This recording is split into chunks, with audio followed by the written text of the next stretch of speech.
23 বছরের পুরনো গল্পটা এবার বদলে দিল বাংলাদেশ। যে অস্ট্রেলিয়ার মাটিতে এতদিন জয় বা ড্র ছিল অধরা, সেই অস্ট্রেলিয়াকেই ডারউইনে হারিয়ে ইতিহাস লিখল নাজমুল হোসেন শান্তর দল। অস্ট্রেলিয়ার মাটিতে এটাই বাংলাদেশের প্রথম টেস্ট জয়। শুধু একটি ম্যাচের জয় নয়, বাংলাদেশের ক্রিকেট ইতিহাসের এক অবিস্মরণীয় অধ্যায়।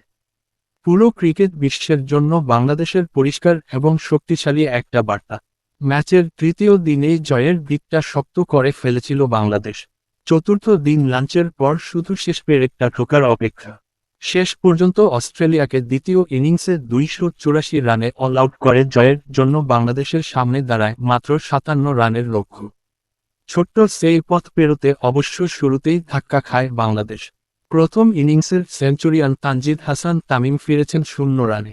তাতে অবশ্য জয়ের পথে কোনো বাধা তৈরি হয়নি। সাদমান ইসলামকে পাশে নিয়ে মুমিনুল হক ঠান্ডা মাথায় বাকি কাজটা শেষ করেন। অস্ট্রেলিয়ার মাটিতে ঐতিহাসিক জয় তুলে নেয় বাংলাদেশ 9 উইকেটে।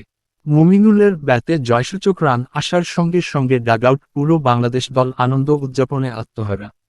মারারা স্টেডিয়ামের গ্যালারির এক কোণে প্রবাসীরা তখন গলা ফাটাচ্ছেন বাংলাদেশ বাংলাদেশ ধ্বনিতে। এই জয়ের নায়ক বাংলাদেশের বোলাররা। দ্বিতীয় ইনিংসে অস্ট্রেলিয়ার ব্যাটিংয়ের মেরুদণ্ড ভেঙে দেন মেহেদী হাসান মিরাজ। 66 রানে 5 উইকেট নিয়ে তিনি বুঝিয়ে দিয়েছেন চতুর্থ ইনিংসে চাপের মুখে স্পিন কতটা ভয়ঙ্কর হতে পারে। হাসান মাহমুদ নিয়েছেন 3 উইকেট। পুরো ম্যাচে তার শিকার 9 উইকেট। 2 ইনিংসে অস্ট্রেলিয়ার ব্যাটারদের পরীক্ষা নিয়েছেন বাংলাদেশের বোলাররা। অস্ট্রেলিয়ার দ্বিতীয় ইনিংসে ক্যামেরন গ্রিনের সেঞ্চুরি তাদের ইনিংস পরাজয়ের লজ্জা থেকে বাঁচিয়েছে।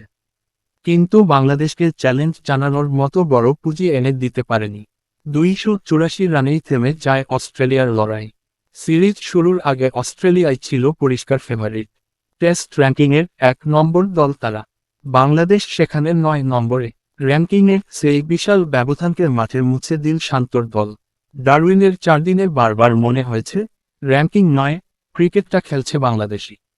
প্রথম দিন প্রথম বল থেকে ম্যাচের নিয়ন্ত্রণ নিজেদের হাতে রেখেছিল বাংলাদেশ।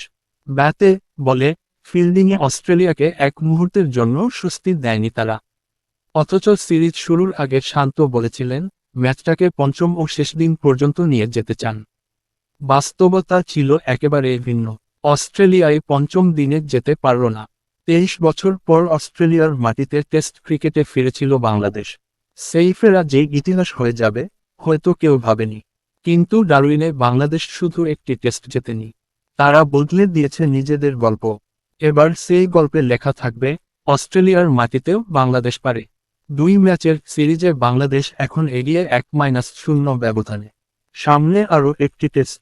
ইতিহাসের দরজা একবার খুলেছে, এবার সেটি আরও বড় করে খোলার পালা।